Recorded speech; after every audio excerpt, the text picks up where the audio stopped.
Subscribe to our channel by clicking the subscribe button. Click the bell button and enjoy the latest uploads from our channel.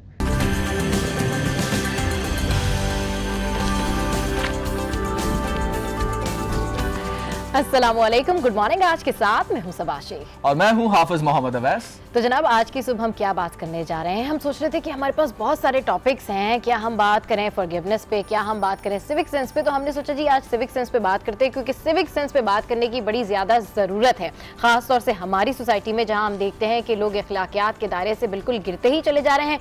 चाहे सियासत का मैदान हो, चाहे खेल का मैदान हो, या फिर इंटरनेशनली भी अगर हम देखें कि पॉलिटिशियंस किस तरीके से बिहेव करते हैं, ना सिर्फ पॉलिटिशियंस बल्कि वो तमाम लोग जो कि वहाँ पर बैठे हुए होते हैं, उनके अंदर हमें सिविक सेंस आजकल कम ही दिखाई देती है, जिसकी सूरत में हम देखते हैं कि आजकल जूते की खबरें काफ़ी ज़्यादा गर्दिश कर रही हैं। और वो भी सिविक सेंस का ही हिस्सा है कि आपके अंदर सिविक सेंस होना चाहिए कि आप किसी से इख्तलाफ ज़रूर कर सकते हैं, लेकिन आप किसी के साथ भी कोई गैर अखलाकी हरकत नहीं कर सकते हैं। और अगर हम सिविक सेंस की बात कर ही रहे हैं तो सिविक सेंस में ज़िंदगी के वो तमाम मामलात और ज़िंदगी की वो तमाम चीज़ें आती हैं जो हमसे और दूसरे लोगों से जुड़ी होती हैं, और उसके लिए हमें बहुत ज़्यादा ये ख्याल रखने की ज़रूरत होती है कि हम अपने अखलाकियात के दायरे से बिल्कुल भी ना गिरें और अगले को दुख ना पहुंचाएं। क्यों? सिविक सेंस की अगर बात करें तो अमूमी रवैया जिसे कहा जाता है कि माशरे का अमूमी रवैया बहुत हमारा ख़राब है।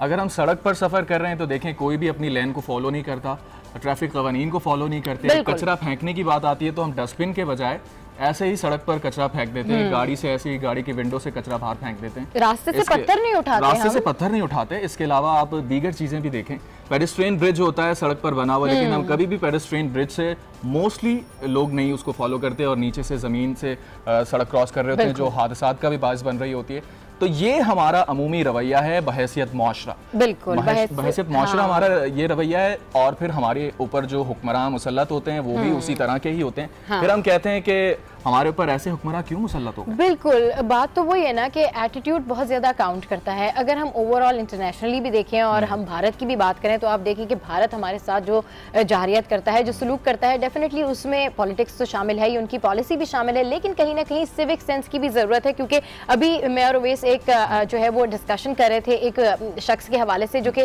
3 साल की उम्र में, बहुत छोटा था वो बंदा, जब वो चला गया समझौता एक्सप्रेस में बैठ के, और उसके बाद उसको वहाँ पर बच्चों की जेल में रखा गया, और उसके बाद फिर उसकी वहीं पर शादी हो गई। और जब उसकी शादी हो गई उसके बाद जब उसने कहा कि मुझे पाकिस्तान वापस जाना है तो फिर उसको वापस जेल में डाल दिया गया। मतलब कानूनी तकाजे भी पूरे कर रहे हैं। खैर, फिर अंसार बनी साहब ने जो है उसकी हेल्प की, और वो यही चाहता है कि वो अपने बीवी बच्चों के पास जो है वो चला जाए। तो सिविक सेंस से रिलेटेड बहुत सारी चीजें हैं जो डिस्कशन करने को हैं।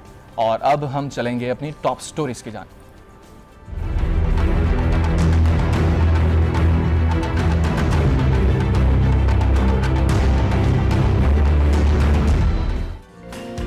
एक ही सफ में खड़े हो गए इमरान और नवाज। गुजरात में चप्पल के वार से कप्तान बाल बाल बच गए, लेकिन कप्तान के खिलाड़ी ना बच पाए। चप्पल अलीम खान के सीने पर लग गई। नून लीगी और दीगर सियासी रहनुमाओं समेत अवाम की मुजम्मत। सियासत में चप्पल नामंजूर। कराची के अस्पतालों का बुरा हाल। जिना अस्पताल के गायनी वार्ड से जाली लेडी डॉक्टर गिरफ्तार। 1 साल से काम करती रही, किसी को कुछ खबर ना हुई। कोरंगी की रिहायशी आयशा मैट्रिक पास है, बच्चों के अगवा में मुलविस होने का शुबा, तहकीकात जारी। भारत चला गया था गलती से, उसके हवाले से हम मजीद भी डिस्कशन करेंगे, क्योंकि इनकी स्टोरी जो है काफ़ी ज़्यादा पेनफुल है। और साथ साथ हम डिस्कस करेंगे एक जिना हॉस्पिटल वाली स्टोरी जो कि हमारी टॉप स्टोरी भी थी। लेकिन अभी हम चलते हैं और देखते हैं कि अखबारात की शह सुर्खियाँ क्या कह रही हैं।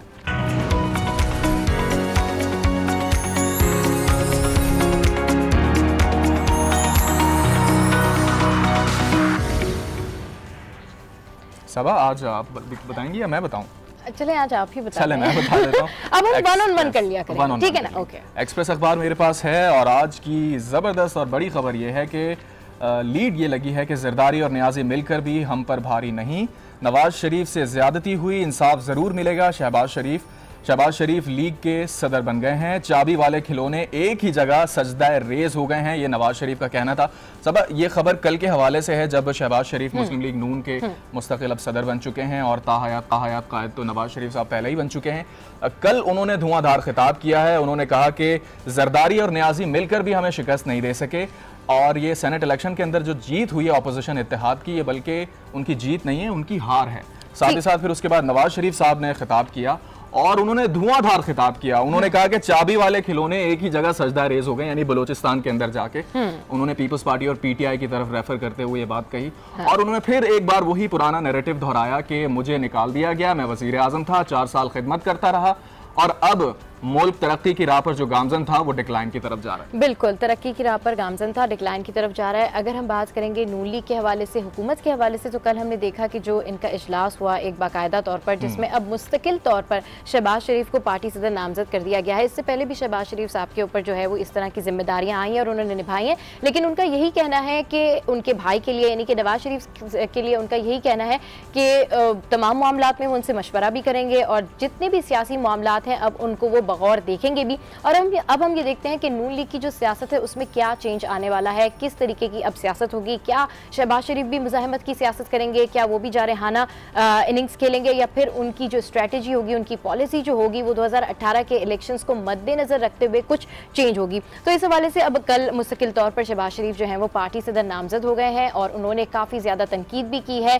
जरदारी साहब के ऊपर भी तो उन्होंने तनकीद की है और इमरान खान साहब के ऊपर भी उन्होंने काफ़ी तनकीद की और उन्होंने यही कहा है कि इस इत्तेहाद से कोई फ़ायदा नहीं होने वाला। और जहां पर ये बातें हो रही थी कि जी एक जरदारी सब पर भारी, तो ऐसा बिल्कुल भी नहीं है और अब उनकी आगे क्या पॉलिसी होगी ये देखना होगा। और मजीद इस हवाले से इसी हवाले से एक और खबर लगी है, पीपल्स पार्टी ने भी कल प्रेस कॉन्फ्रेंस में जवाबी वार किया है। उन्होंने कहा है रोक सको तो रोक लो का भरपूर जवाब दिया है। शिकस्त मियां साहब के तकब्बुर की वजह से हुई है। कायरा, चांडिया और दीगर ने प्रेस कॉन्फ्रेंस की है और उन्होंने कहा कि ये जो शिकस्त का मलबा डाला जा रहा है हुकूमरान इत्तेहाद की जानिब से कि पीपल्स पार्टी और पीटीआई एक जगह पे जाके सजदा रेज हो गए हैं, ये बिल्कुल तासुर गलत है। मियां साहब की अपनी अकड़ की उन्हें शिकस्त का सामना करना पड़ा। चले जनाब, तो खबरें हमारे पास बहुत सारी हैं, पीएसएल के हवाले से भी काफ़ी सारी बातें करनी थी और लेकिन अभी क्योंकि हमें चलना है मुख्तलिफ शहरों की जानिब और मुख्तलिफ शहरों में हम सबसे पहले रुख कर रहे हैं इस्लामाबाद का और वहाँ पर मौजूद है हमारे नुमाइंदे आसिफ नवीद और उनसे जानते हैं कि आज शहर में कौन कौन से खास इवेंट्स होने जा रहे हैं। Asif Naveed, good morning. जी गुड मॉर्निंग। आज जो अगर हम सबसे पहले बात करें तो आज सबसे अहम जो है वो मियां मोहम्मद नवाज शरीफ और उनकी फैमिली के खिलाफ जो नैब रेफरेंस की समाअत है वो होने जा रही है। उसका बाकायदा तौर पर आगाज़ हो चुका है। मियां मोहम्मद नवाज शरीफ और उनकी साहबजादी और उनके दामाद और उनके सियासी रुफ़का इस वक्त कमरा अदालत में पहुँच चुके हैं। इस्तगासा के जो गवाहान जिनको तलब कर रखा है आज अदालत ने, वो तमाम गवाहान भी अदालत में पहुँच चुके हैं। नैब प्रोसिक्यूशन टीम भी पहुँच चुकी है और इस्तगासा के जो गवाहान हैं उनके बयान कलमबंद करने का सिलसिला शुरू हो चुका है। इस्तगासा के जो आज 5 गवाहान अहम तरीन गवाह हैं जिनके बयान कलम बंद किए जाएंगे, जो ही इनके इस्तगासा के जो गवाहान हैं इनके बयान कलम बंद हो जाएंगे उसके बाद जो वकील सफाई हैं ख्वाजा हारिस वो उन पर जिरा करेंगे। ये सबसे अहम था। उसके अलावा इसहाक डार के खिलाफ असासाजात रेफरेंस की समाअत थी जो 20 मार्च तक मुलतवी होगी और अब 20 मार्च को जो इसहाक डार हैं उनके और उनके जो दीगर शरीक मुल्ज़मान हैं उनके खिलाफ फर्द जुर्म आयद की जाएगी। उसके अलावा जो अगर हम बात करें तो आज इस कौमी असम्बली का इजलास है। लेकिन सबसे ज़्यादा अहम जो अगर हम बात करें तो अपने नाजरीन के लिए आज इस्लामाबाद का मौसम खासा खुशगवार है। गुज़श्ता रात से जो बारिश का सिलसिला वक्फे से शुरू हुआ था, इस वक्त भी वो वक्फे से जारी है। बड़ी जबरदस्त बात है कि इस्लामाबाद का मौसम खुशगवार है और सास्तों का मौसम भी जारी है। आसिफ नवीद इस्लामाबाद से हमें अपडेट कर रहे थे, आपका बेहद शुक्रिया। अब चलते हैं सबा पेशावर की जानिब जहां पर हमारी नुमाइंदा सबा रानी मौजूद हैं। वहां पर बताया जा रहा है कि तेज बारिश हुई है, जालाबारी भी हुई रात में और मुख्तलिफ इलाकों में ट्रैफिक के मसाइल भी हुए हैं। सबा रानी से जानते हैं कि आज वहां पर क्या अपडेट्स हैं दीगर हवालों से भी। सबा, गुड मॉर्निंग, अस्सलाम वालेकुम। सबा को शायद आवाज नहीं जा रही है लेकिन मुझे जरूर आवाज आ रही है इसकी। और जहाँ पर हम पेशावर की बात कर रहे हैं और इस्लामाबाद का मौसम भी बड़ा खुशगवार है, पेशावर का मौसम भी जो है वो बड़ा खुशगवार है। और बात वही हो रही थी कि कल भी जब हम आमिर जमील से बात कर रहे थे तो हम यही बात डिस्कस कर रहे थे कि जी अब जाती हुई सर्दी है और शहरी जो है वो इन लोगों को एंजॉय करने भी बड़ा, इस मौसम को एंजॉय करने भी बड़ा मसरूफ है। तो सबा से की तरफ एक दफा फिर से चलते हैं। सबा, आपको आवाज आ रही है? जी बिल्कुल आवाज आ रही है आपकी। अच्छा सबा, मौसम के हवाले से बताइए। मौसम के हवाले से मैं आपको क्या बताऊं, स्क्रीन पर आपको नजर आ रही होगा कि बारिश यहाँ पर हो रही है और न सिर्फ अभी बारिश हो रही है बल्कि ये बारिश का सिलसिला गुज़िश्ता रोज़ से जारी है पूरे सूबे में। जो महकमा मौसमियात से जब हमने बात की तो उनका ये कहना था कि ये जो बारिश और ज़ाराबारी का सिलसिला कल से शुरू हुआ है, ये आइंदा 24 घंटे तक भी जारी रहेगा। और लेकिन बहुत सारे लोग एक तरफ तो इस मौसम को एंजॉय कर रहे हैं और इस मौसम से भरपूर तरीके से लुत्फ़अंदोज़ हो रहे हैं, ख्वाबों का रुख किया हुआ है। बहुत सारे ऐसे जो रेस्टोरेंट्स हमें देखने में मिल रहे हैं जहाँ पे लोग आके इस मौसम को एंजॉय कर रहे हैं। लेकिन दूसरी अच्छा सबा, कुछ ऐसी भी इत्तलात थी कि बारिश और ज़ालाबारी की वजह से लैंडस्लाइडिंग वगैरह भी हुई है, इस हवाले से क्या तफसीलात हैं? जी बिल्कुल, मैं आपको यही बता रही हूँ कि जो बुनेर का इलाका है वहाँ पर 2 मजदूर लैंडस्लाइडिंग की वजह से जो है तो जाम भाग हुए। इसके अलावा खैबर एजेंसी में 2 खवातीन जो है तो वो भी लैंडस्लाइडिंग की वजह से जाम भाग हुई हैं। सवात और फाटा के मुख्तलिफ इलाकों से भी इस तरह की इतलात आ रही हैं कि लैंडस्लाइडिंग होने की वजह से काफ़ी ज़्यादा नुकसानात देखने में आए हैं। लेकिन ये कहा जा रहा है कि पेशावर से अपडेट करें थी सबा रानी, जहाँ पे लैंडस्लाइडिंग की वजह से ज़्यादा लोग जो है मुश्किलात का भी शिकार हुए हैं और जाम भाग भी हुए हैं। इस हवाले से मजीद भी आपसे हम अपडेट्स लेते रहेंगे। अब हम रुख करेंगे लाहौर का और लाहौर में मौजूद हैं तारिक खान और उनसे जानेंगे कि लाहौर में आज कौन सी सियासी और समाजी सरगर्मियाँ होने जा रही हैं। जी तारिक खान, गुड मॉर्निंग। आज गुड मॉर्निंग। आज कुछ सबने ही मौसम का हाल बताया तो हम भी कुछ लाहौर के मौसम का हाल बताएं कि मौसम कैसे बदल रहा है और आहिस्ता आहिस्ता क्योंकि आहिस्ता आहिस्ता मौसम जो है वो अपनी आंखें दिखाना शुरू है। गर्मी की शिद्दत में इजाफा होने शुरू हुआ है आहिस्ता आहिस्ता। सुबह के वक्त में कुछ नमी होती है लेकिन उसके बाद ग्रेजुअली गर्मी होनी शुरू हो जाती है और तकरीबन ये 2-3 बजे तक गर्मी का सिलसिला चलता है और उसके बाद दोबारा से थोड़ा सा मौसम जो है वो नरम होना शुरू होता है। लेकिन मौसम की तब्दीली के साथ साथ गर्मी की शिद्दत लोग महसूस करना शुरू करें। अब आहिस्ता आहिस्ता कुछ दिनों के बाद लोग दुआएं करेंगे कि बारिश हो ताकि मौसम ठीक हो जाए। इसके साथ अगर हम सियासी देखें एक्टिविटीज़ तो पंजाब असम्बली का सेशन होने जा रहा है, धुआंधार सेशन है क्योंकि प्री बजट है, बजट आने वाला है तो उस हवाले से जो और ख़ास तौर पे एजेंडे में चीज़ें रखी गई हैं वो बजट के हवाले से हैं और कुछ महकमों के हवाले से सवाल और जवाबात जो हैं वो होने जा रहे हैं। 3 बजे के करीब जो है 2 बजे सेशन जो है वो शुरू होगा पंजाब असम्बली का और तमाम ही जो अरकान हैं वो यहाँ पहुँचेंगे और उसके बाद आज इसका बजट का सेशन जो है वो शुरू होगा। हमें लाहौर से तफसीलात आगाह कर रहे थे आपका। और अब सबा हम बड़े दिनों बाद जा रहे हैं सक्खर की जानिब, जहां पर हमारे नुमाइंदे जमील मुगल मौजूद होंगे और उनसे सक्खर समेत अंदरूनी सिंध का अहवाल जानते हैं कि वहां पर मौसम की सूरत हाल क्या है और दीगर मामलात क्या हैं।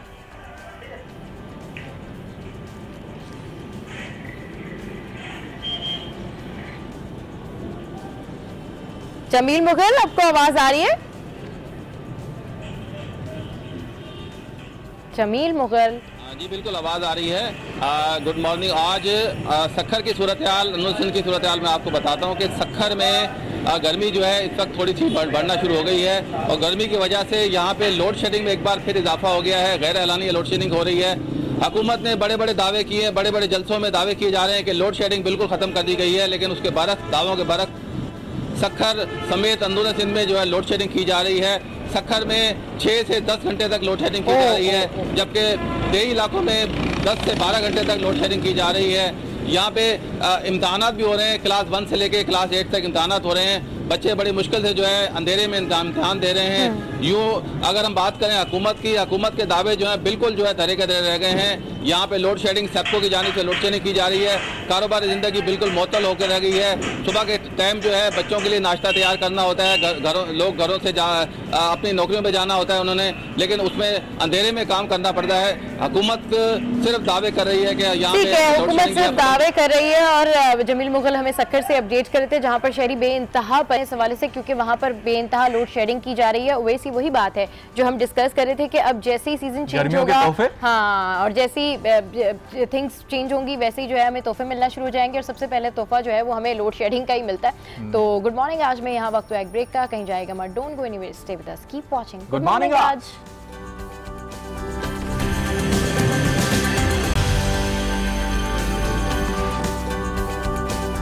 Welcome back to good morning. तो जनाब, अब अखबारात में एडिटोरियल्स में आज क्या कुछ है ये जानने के लिए हमें ज्वाइन किया है हमारे स्टूडियोज में सीनियर सहाफ़ी नफीस नईम साहब ने। अस्सलाम वालेकुम and welcome to good morning. आज क्या कह रहे हैं आज के एडिटोरियल्स? ECP's रिस्पॉन्सिबिलिटी डॉन का एडिटोरियल है। एडिटोरियल कहता है कि tamper with democratic foundation and all will suffer. और ये उस तनाजुर में कहा गया है कि अदालत की जानिब से हमें चीफ जस्टिस की जानिब से कहा गया था कि हम जो है इलेक्शन को शफाफ तरीके से कराएंगे। इदारिया ये कहता है कि आर्टिकल 218 की सेक्शन 3 वो ये कहती है कि इलेक्शन फेयर शफाफ तरीके से बग़ैर किसी करप्ट एलिगेशन के इन तमाम मसाइल से हट के इलेक्शन कराने की मुकम्मल ज़िम्मेदारी शफाफ तरीके से वो इलेक्शन कमीशन पर आयद होती है। और आर्टिकल 220 जो है वो स्टेट्स को, जो फेडरेशन है और जो प्रोविंशियल गवर्नमेंट की इंतज़ामिया है, उसको पाबंद करता है कि वो इलेक्शन कमीशन को और या उनके आरोस को इस हवाले से इनकी असिस्ट करें इनको। तो और ये भी कहा कि अगर इदारे बाहमी तौर पर अपने ऑर्बिट में एम्बिट में रहेंगे तो यही डेमोक्रेसी की फतह होगी। और क्योंकि आप और ये लेकिन अदलिया का रोल बहरहाल इसमें है कि आरोस के जो है उनके पास ये केस जाएंगे। फिर केसेस जो हैं इलेक्शन के हवाले से जो अगर एलिगेशन लगती हैं करप्शन की या चीटिंग वगैरह की, वो भी उनके पास जाएगी। तो वो उस हवाले से बहरहाल उनका किरदार बनता है, लेकिन अपने दायरे इख्तियार में रहते हुए अगर काम करेंगे तो क्योंकि जो हमारी करंट पॉलिटिकल सिचुएशन चल रही है ना, जो हमारी सियासत चल रही है, एलिगेशंस की, इल्ज़ामात की, तनकीद की, अभी हमने सेनेट में देखा हॉर्स ट्रेडिंग के हवाले से, तो अब मेरे ख्याल में इलेक्शन कमीशन के ऊपर भारी भरकम जिम्मेदारी है। और इलेक्शन कमीशन इससे पहले भी मुतारिक रहा है और इलेक्शन कमीशन ने काफ़ी अहकामात भी जारी किए हैं, लेकिन अब जो सिचुएशन है उसको देखते हुए मेरे ख्याल में इनको मजीद इकदाम करने होंगे और रूल्स भी बनाने होंगे। जी बिल्कुल, देखिए ना, इस्लाहात तो सबा हो रही हैं। इलेक्शन कमीशन को इसके इस्लाहात के लिए तमाम पार्टी भी मुत्तफिक हुई हैं। हमने देखा कितनी हेक्टिक एफर्ट्स की गई हैं, जो तरामीम लाई गई हैं। फिर जो आया नवाज शरीफ का केस का मसला हुआ, इसको भी हुआ। अदलिया बहरहाल अपना काम कर रही है, लेकिन जो सपोर्टिंग फंक्शन है अदलिया का इस केस में, जो शफाफ इलेक्शन के हवाले से, इलेक्शन के इनाकाद के हवाले से सपोर्टिंग फंक्शंस तो अदलिया प्रोवाइड कर सकती है, लेकिन असल जो काम है इसके इनाकाद का वो इलेक्शन कमीशन। नफीस भाई, चूँकि चीफ जस्टिस का जो बयान आया था, उन्होंने रिमार्क्स जो दिए थे, वो कह रहे हैं कि ब्यूरोक्रेसी चूँकि इन्वॉल्व होती है इलेक्शन के प्रोसेस के अंदर, और इलेक्शन कमीशन ऑफ पाकिस्तान हमेशा से इतना ज़्यादा स्ट्रॉन्ग नहीं रहा है। इंडिपेंडेंट एंटिटी ज़रूर है लेकिन स्ट्रॉन्ग नहीं रहा है। और फिर जुडिशरी के जो अफसरान हैं उनका एक रोल है, जैसे कि आरओज़ तैनात होते हैं और दीगर अमला तैनात होता है। तो चीफ जस्टिस ने तो ये कहा है कि पूरी ब्यूरोक्रेसी हम तब्दील कर देंगे, कि ये ब्यूरोक्रेसी ही है जो शफाफ इंतखाबात नहीं होने देती, चूँकि वो इलेक्शन कमीशन के प्रोसेस के अंदर, इलेक्शन के प्रोसेस के अंदर वो ब्यूरोक्रेसी शामिल होती है। ये बात सही है। देखें अवैस, अब जो ट्रेंड चेंज हो रहा है और सिनेरियो चेंज हो रहा है। जो हमने देखा था अदलिया, जिस तरह अदलिया सामने आई है और अदलिया ने तमाम, यानी कि आप देखें इंतज़ामी उमूर में भी या अगर सोशल उसमें देख लें आप, उसमें अफेयर्स में भी अदलिया ने जो इंटरवीन किया है और जो जिसकी हमने पॉजिटिव उसके एस्पेक्ट्स भी देखे, तो अब लग यही रहा है कि इलेक्शन का इनकाद के जो मॉनिटर या ओवरसीयर जो आपसे भी कहेंगे, वो अदलिया एज ए उसके साथ एक्ट करेगी उस तरह। और होगा कि ये जितनी भी ये जो हम एलिगेशन देखते थे या शफाफियत या इंतखाबात के हवाले से धोस धांधली, वोटों का बेचना और ये तमाम चीज़ों को अदलिया मॉनिटर करेगी। और हम देख सकते हैं कि आइंदा इलेक्शन में इस किस्म की जो शिकायत थी वो कम हो जाएंगी और इलेक्शन की शफाफियत पर एक बहुत बड़ा एक समझ लें मोहर सब्त हो जाएगी अगर ये अदलिया की मॉनिटरिंग के अंदर होता है। अदलिया की मॉनिटरिंग के अंदर होता है तो बहुत ज़्यादा ट्रांसपेरेंसी आ जाएगी। और दूसरी बात ये कि इलेक्शन कमीशन इससे पहले भी जब मुतारिक रहा है और इलेक्शन कमीशन की जानिब से नए नए इस्लाहात भी किए गए हैं, पार्टीज़ ने सपोर्ट भी किया है कि हाँ जी सब मुत्तफिक हैं कि जी अब आप बिल्कुल शफाफियत का अमल जो है उसको कायम रखें और मजीद इसके अंदर इकदाम करें। लेकिन ओवरऑल इलेक्शन कमीशन के ऊपर एक प्रेशर भी है। मेरे ख्याल में उस प्रेशर को सस्टेन करने के लिए भी इलेक्शन कमीशन को इकदाम करने पड़ेंगे, क्योंकि जब भी कोई रिगिंग होती है, जब भी कोई मामलात होते हैं, तो जो इल्ज़ाम ठहरा दिया जाता है वो इलेक्शन कमीशन के ऊपर अंडर प्रेशर। लेकिन उसका एक फ़ायदा हो रहा है सबा कि अब जितने भी आपने ज़मीनी इंतखाबात देखे हैं उसमें पार्टीज ने अपनी शिकस्त भी तस्लीम की और अपनी फतह भी। जो पहले की तरह जैसे 2013 के इलेक्शन के बाद आप देख लें, इमरान खान का जो पूरा का पूरा जो पॉलिटिक्स रिवॉल्व्स अराउंड दिस के ये नारा था कि 4 जो हल्के खोल दो, वो अब खत्म हो गया है। अब एलिगेशन ना देखिए, सबसे बड़ी जो इसको लेके चली थी वो पीटीआई थी। पीटीआई की जानिब से या किसी भी हारने वाली पार्टी की जानिब से जो है वो ये नहीं होता कि इंतखाबात में धांधली हुई है, वोटिंग गलत हो गई है, वोटिंग लिस्टों का मसला था, हमारे नुमाइंदों को रोका गया, इस तरह के एलिगेशन नहीं है, इस तरह की शिकायतें नहीं है। अब ये है कि थोड़ी सी हॉर्स ट्रेडिंग हमने देखा कि सेनेट के इलेक्शन में हुई है और उसके हवाले से तहकीकात हो रही है, लेकिन जो एक बहुत बुरी तरीके से जो रिगिंग होती थी वो अब बिल्कुल रिगिंग होती थी और वो आवाजें आना भी अब बंद हो गई कि जी हमारे साथ धांधली हुई है, हम नहीं मानते। अब मेरे ख्याल में लोग ये मान लेते हैं, जितने भी पॉलिटिशियंस हैं उनको पता चल गया है कि जी अब इतने रिफॉर्म्स आ चुके हैं, इतनी चीजें आगे बढ़ चुकी हैं कि अगर हमने अब एलिगेशन लगाया और अपनी शिकस्त तस्लीम नहीं की तो हमारे लिए उल्टा प्रॉब्लम होगी। लोग कहेंगे जी ये तो आप देखें शफाफियत का अमल तो ये है, ट्रांसपेरेंसी तो ये है। अंडर प्रेशर आ जाती है। तो जैसे आप सपोर्टिंग रोल की बात कर रहे थे, चीफ जस्टिस साहब ने भी यही कहा कि शफाफ इंतखाबात कराएंगे, ब्यूरोक्रेसी को तब्दील कर देंगे, अवाम को रहमो करम पे किसी के नहीं छोड़ा जा सकता, इदारे अगर काम नहीं करेंगे तो अदलिया को फिर कुछ ना कुछ जिम्मेदारी लेनी पड़ेगी। उन्होंने कहा कि अपनी जिम्मेदारी समझते हुए हम ये काम करेंगे। बिल्कुल सपोर्टिंग रोल यही सपोर्टिंग फंक्शन ही अदलिया प्रोवाइड करेगी। यही चीजें जो है ना, इन्हीं चीजों की बायस से तो फिर शफाफियत सामने आएगी। देखिए क्योंकि हम देखते हैं ना यही कि एन वक्त पर जो है तब्दील हो जाता है, फिर हम इलेक्शन कैंपेन के दौरान उसकी वायलेशन होती है, कोड ऑफ कंडक्ट की वायलेशन होती है। तो इलेक्शन कमीशन पे जिस तरह अभी साहब ने कहा, आपने भी कहा कि बहुत दबाव होता है। तो जब एक बहुत बड़ा आईनी इदारा, सुप्रीम आईनी इदारा जो है वो उसको मॉनिटर कर रहा होगा, हमारा जो डॉन का एडिटोरियल है ये कह रहे हैं कि अपने अपने ऑर्बिट में रहे हैं सारे इदारे। ये कहना, इनका कहना ये कि नहीं, इन्होंने अदलिया को भी कहा है कि अदलिया के अपने सपोर्टिंग फंक्शंस हैं, लेकिन जो असल जो काम है ना शफाफ इलेक्शन कराने की जिम्मेदारी वो इलेक्शन कमीशन पर आयद होती है। और ये 2218 आर्टिकल 3 जो है वो इलेक्शन कमीशन पर आयद होती है। अगला एडिटोरियल क्या कहें? एक बहुत ही अहम पहलू था जिसको हमने, क्योंकि कल ज्यादा मसरूफियत की वजह से हमने सेनेट के इलेक्शन को डिस्कस कर लिया। पानी से खबरें इतनी आ रही है ना कि आज भी आप देखें अखबार सेनेट से बिल्कुल अब वो चाबी वाले खिलौनों की इस्तिलाह शुरू हो गई है। बहरहाल वो हम बात पता नहीं, खैर इस्तिलाह तो क्या क्या इस्तिलाहात आ रही हैं, अब क्या कह सकते हैं। तो वो पानी के हवाले से था कि हम ये सारी चीजें देखें, इलेक्शन खेल रहे हैं, सियासत खेल रहे हैं, एक दूसरे की टांगे खींच रहे हैं, लेकिन जो एक बहुत बड़े मसले से हमने नजरें चुरा ली हैं वो है पानी का मसला। आपके यहाँ आबी ज़खायर ख़त्म हो रहे हैं, अब है ही नहीं बल्कि,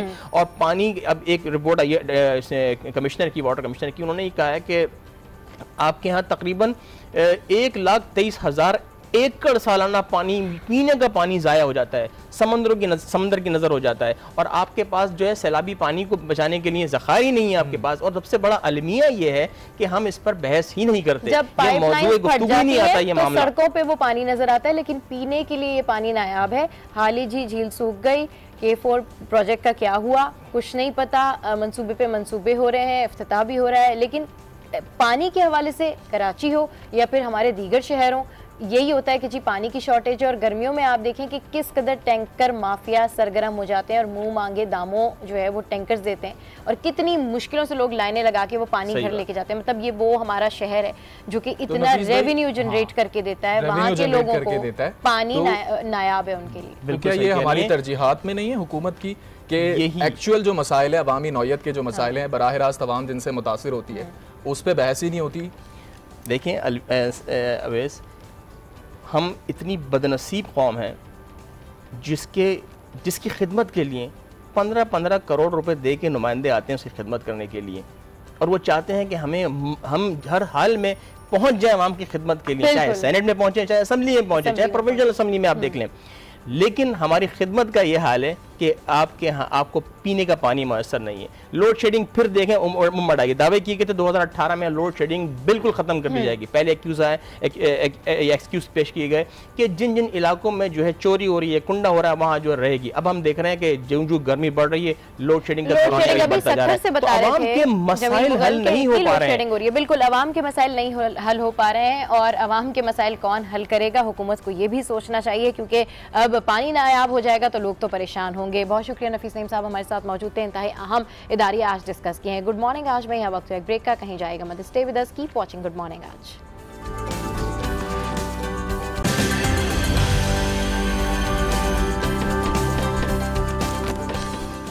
welcome back to good morning आज।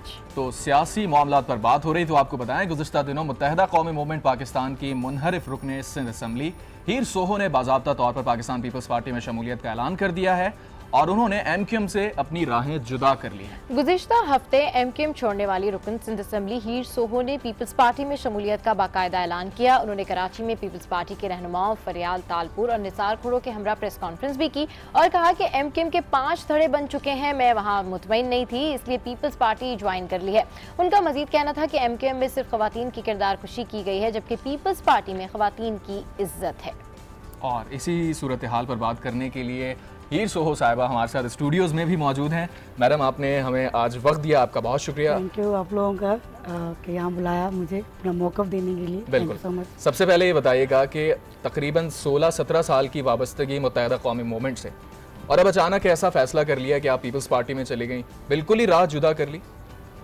बिस्मिल्लाहिर्रहमानिर्रहीम। मैं यकीनन 16-17 साल एमक्यूएम के साथ रही और कमिटेड रही, सिंसियरिटी के साथ, ऑनेस्टी के साथ काम किया और कोशिश की कि ग्रास रूट लेवल तक काम को लिया, जो एमक्यूएम का विज़न था वो लेकर गई।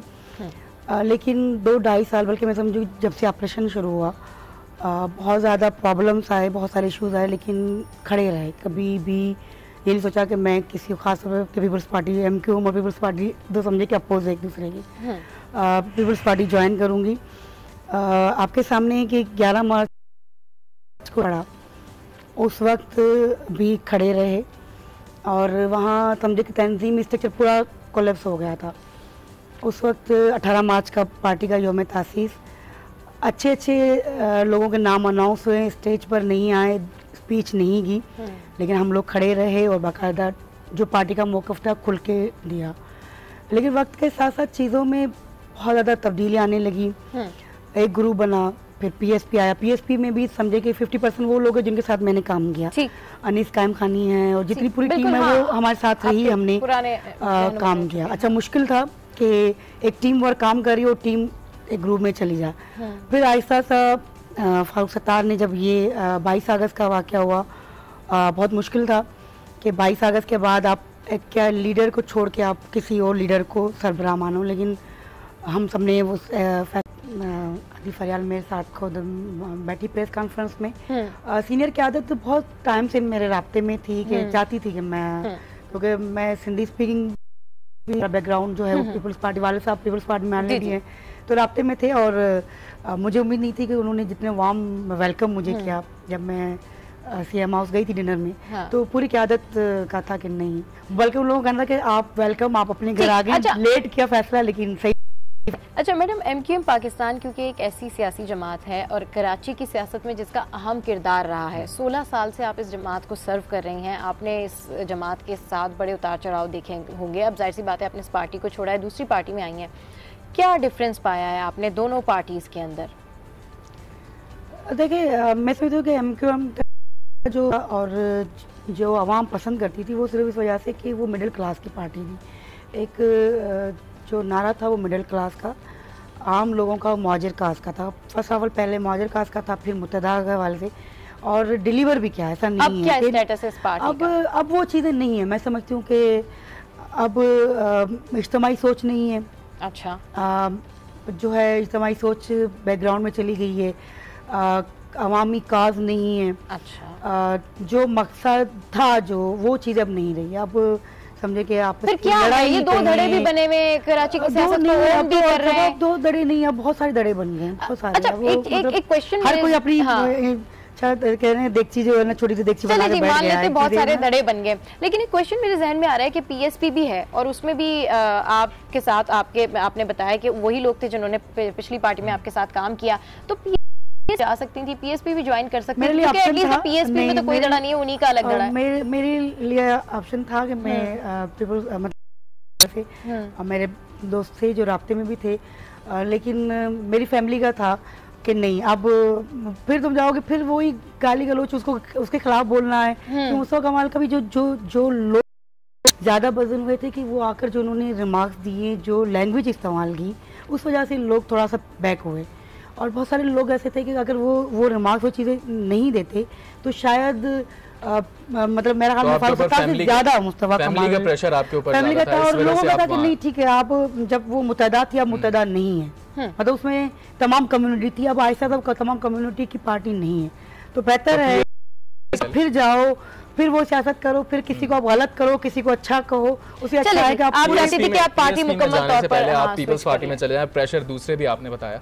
ये बताएं कि आपने कहा कि फारूक दीगर जो सीनियर रहनुमा हैं, अब वो नजरियाती तौर पे वो चीजें नहीं हो रही और अवाम के लिए मुझे महसूस होता है, आपको ऐसा महसूस हुआ, तो फिर क्या वजह थी? क्या ये वजह थी कि इख्तिदार की जंग आ गई है अब, कि अब सबको सरबराही चाहिए क्योंकि सारे सीनियर लोग हैं, बानी तहरीक तो अब है नहीं, सबको इख्तिदार चाहिए? देखिए फारूक भाई को ये रहा है और रहेगा कि मुझे सरबराह नहीं माना जा रहा, और कहीं ना कहीं भी उनके दिल में था, और जो आइन में तब्दीली आई, जो चीज़ें उनको डर था, खौफ था, या पता नहीं क्या उसको फील किया जाता था, क्योंकि खौफ था। अच्छा मैडम, आप आपकी बात को बिल्कुल मान रहे हैं हम, जो आप कह रही हैं, ज़ाहिर है आप उस पार्टी का हिस्सा। फैसल सब्जवारी ये कहते हैं कि जी सरबराह या लीडर तो इस पार्टी का अब कोई होना नहीं था, अब तो कन्वीनियर होना था। क्या ये झगड़ा है सारा? देखिए पार्टी में बहुत सारी चीज़ों पे इख्तिलाफात रहे, यकीनन सरबराह तो मानना था ना, एक कॉन्सेप्ट तो लेके आना कि चलो कन्वीनियर भी तो कह रहा था कि मुझे पावर्स दायरा दो। उनका मकसद ये था कि कन्वीनियर चाहता कि मुझे फुल फ्लेज पावर दिए जाए, और बहादुराबाद का ये था कि नहीं, हम किसी को भी फुल फ्लेज पावर नहीं देंगे, हम टेबल को अख्तियार देंगे, हम राब्ता कमेटी को अख्तियार देंगे, चाहे वो फारूक सत्तार आज अगर कन्वीनियर है, कल 4 साल के बाद कोई और कन्वीनियर आ जाएगा। फारूक सत्तार कहता था कि मैं अगर 4 साल हूँ तो मुझे फुल फ्लेज अख्तियार दें, कि मैं स्याह और सवा करने वाला मैं खुद हूँ, मतलब अच्छा बुरा करने वाला मुझे अख्तियार। तो वो जो लेकिन अब आपकी पार्टी के अंदर टीम वर्क मिसिंग था, इस वजह से ये सारे प्रॉब्लम्स जो है वो क्रिएट हुए। ठीक है, अब वो इश्यूज मेरे ख्याल में बढ़ते जा रहे हैं, और मेरे ख्याल में 18 मार्च का जो प्रोग्राम है वो भी ग्रुप कह रहे हैं कि हम अलग अलग करेंगे। ठीक है, तो आप ये कह रहे हैं कि वन मैन शो वाला जो मसला था, बुनियादी मसला यही था, और इस वजह से आपने पार्टी अपनी तब्दील कर ली। और हीर साहबा, आपने हमें वक्त दिया आज, आपका बहुत शुक्रिया। आप लोगों ने मौक़िफ़ देने का दिया, thank you so much for coming. और अब आगे बढ़ते हैं और अब कुछ जिक्र करते हैं सबा बॉलीवुड के मिस्टर परफेक्शनिस्ट का, जिनकी आज 53वीं सालगिरह मनाई जा रही है। वो 14 मार्च 1965 को मुंबई में पैदा हुए थे, और उन्होंने दीगर अदा किसका दें, क्योंकि ये तमाम लोग ही माजी में जो है एक पार्टी का हिस्सा रहे और बड़े इंटैक्ट रहे और एक साथ रहे, लेकिन क्योंकि पार्टीज के ऊपर बुरा वक्त भी आता है और उनका जो चेंज होती है, टूट फूट भी होती है। अगर पीपल्स पार्टी की बात करें तो आप देखें कि उन्होंने इतने पुराने सीनियर अपने रहनुमा रज़ा रब्बानी के हवाले से भी उनको ऑनरेबल एग्जिट नहीं दिया। इतना के लिए क्या ज़्यादा ज़रूरी था, लीडर, उसका फ़लसफ़ा, या आपकी वो पार्टी जिसका नज़रिया उसके बाद चेंज हुआ जब वो लीडर नहीं था? सब बहुत मुश्किल था कि जब आप आए थे एक लीडर की सोच लेकर आए थे, और मैं जब 2002 में आई थी तो मिडिल क्लास की सोच थी कि मिडिल क्लास को लाना है, और ये सोच लेकर आए थे कि हमने तमाम कम्युनिटी को लेके आना। अब मुहाजिर कौमी मूवमेंट से मुत्तदा कौमी मूवमेंट का जो फैसला वो लेके आना, और सबसे बड़ी बात थी कि मेरिट था, कि मुझे कभी कहने की जरूरत नहीं पड़ी कि मुझे एमपीए बनाओ। मैं काम करती थी, टास्क था, हमें यकीन होता था कि मेरिट में जब फैसले होंगे तो आप खुद ब खुद आ जाओगे, मुझे कहने की। उस तरह बहुत सारे लोगों की जो कमिटमेंट थी, और वो लेकिन वक्त के साथ साथ चीज़ें तब्दील हुई। आपके सामने था कि मैंने कहा कि सरबराह माना ने जब आइन में तब्दीली हुई, उसमें जो 100 मोटो पावर्स लिए, उसमें 100 मोटो पावर के साथ बहुत सारी चीज़ें हुई जिसके सवाल निशान बन गया उन सिंसियर वर्कर्स के लिए, उन सिंसियर के लिए, कि मुझे अब कहना पड़ेगा कि सभा प्लीज मुझे अपने साथ रखो। तो ये चीजें जो थी तो पार्टी इंटैक्ट नहीं थी। फिर आपने जब आइन तब्दील किया कि उसमें 100 मोटो सरबराह ये कहे कि मैं जिसको चाहूँ एमपी हूँ, मैं जिसको चाहूँ तंजीमी स्ट्रक्चर ला सकता हूँ, मैं जिसको चाहूँ तंजीमी स्ट्रक्चर होता था ना। नहीं, देखिए वो लीडर था, वो ग्रास से उसने उठा के किया था। आपने अभी 2018 आ रहा है, आप ये बात इन शॉर्ट करना चाह रही हैं कि जो आप अपनी जिस आपका पार्टी के साथ में जो भी था, आप लोग एक फैसले के तहत चलते थे, लेकिन फारूक सत्तार के हवाले से, क्योंकि अब बात लीडरशिप उनके पास थी ना, तो फारूक सत्तार के हवाले से आप ये कह रही हैं कि वो उस चीज को इस तरह से कंट्रोल नहीं कर सके, या वो केपेबल नहीं है इस लीडरशिप के लिए। देखिए सब एक चीज थी वहाँ पे, सबसे बड़ी बात थी कि क्योंकि मैडम लेकिन नजरिया तो आपका वही था। एमक्यू में जो था लीडर की सुनी, लेकिन टेबल जो थी, जो राब्ता कमेटी थी, वो एम्पावर थी, वो फैसले करती थी, मेरिट पे चीजें आती थी, ग्राउंड से, कारकुन से, फिर सेक्टर यूनिट, फिर सेक्टर, तंजीमी स्ट्रक्चर, वो डिबेट होती थी बाकायदा।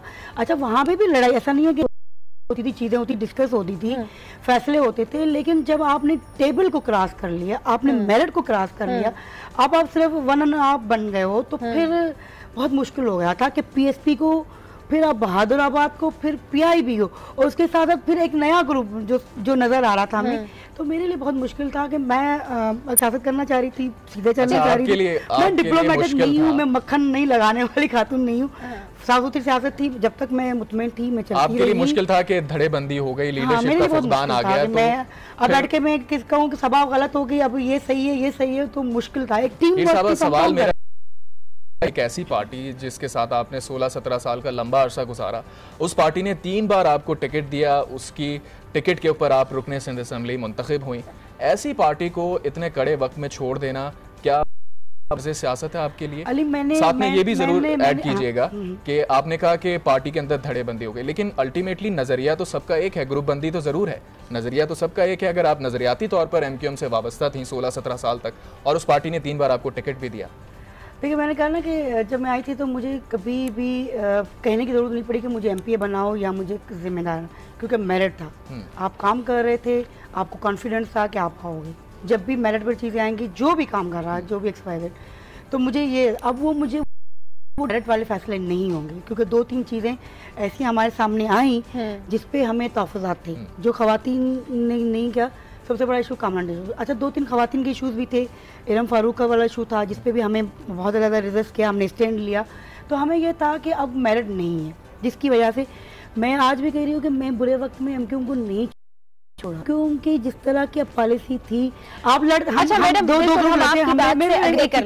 के बाद हम टेबल को लेके चलेंगे। मैं खड़ी रही कि टेबल पे फैसले होंगे, लेकिन एंड में आपने क्या किया कि जिस कामरान तसूरी पे झगड़ा शुरू हुआ, लड़ाई शुरू हुई, जो एक में ना पूरा अपनी पूरी पार्टी को परेशान कर दिया। मतलब हम समझे कितने स्ट्रेस में थे कि ज़हनी मरीज हो गए थे।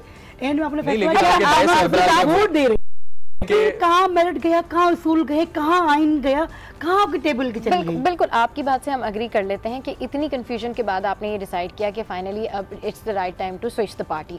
लेकिन कामरान टिसौरी के हवाले से आपने बात की। कामरान टिसौरी ने आज उसके प्रोग्राम राना मुबशिर साहब के प्रोग्राम में जो है स्पेशल गुफ्तगू की थी, और उसमें उन्होंने कहा था कि जी मैंने महाजिरों के हुकूक की बात की, इससे पहले तो शायद इतनी लाउड एंड क्लियर जो है वो बातें की भी नहीं गई, लोगों का बेइंतहा साथ दिया, बुरे वक्त में पार्टी को संभाला, ठीक है ना जी, बिल्कुल सूबे का मुतालबा तक कर लिया, और उन्होंने कहा ये 4-5 गलतियां मुझसे हो गई जिसकी वजह से ये सारा मामला हुआ। आप क्योंकि उस पार्टी में रही, आपने ये कॉन्फ्लिक्ट देखा, क्या सिचुएशन क्या थी? मगर क्योंकि मैं पार्टी में नहीं हूँ, और मेरा मौक़िफ़ ये है कि आप किसी की ज़ातियात में नहीं हैं। कामरान टिसौरी की जो स्टेटमेंट है, मेरे ख्याल में आप 1.5 साल से देख लें कि किसी एक स्टेटमेंट पे वो खड़े हों तो मैं मानूं कि हाँ वो सही कह रहे हैं। अच्छा। आज उनके एक स्टेटमेंट है, दूसरे दिन दूसरी स्टेटमेंट होती है, तीसरे दिन तीसरी होती है, तो मैं उसके हवाले से कोई चाह रही हूँ। जो अंदर रहकर हमने चीज़ें देखी, तनकीद हुई, मैं साथ ही बहादुराबाद के साथ मैं उम्मीद कर रही थी कि, और मैं दुआगो हूँ कि वो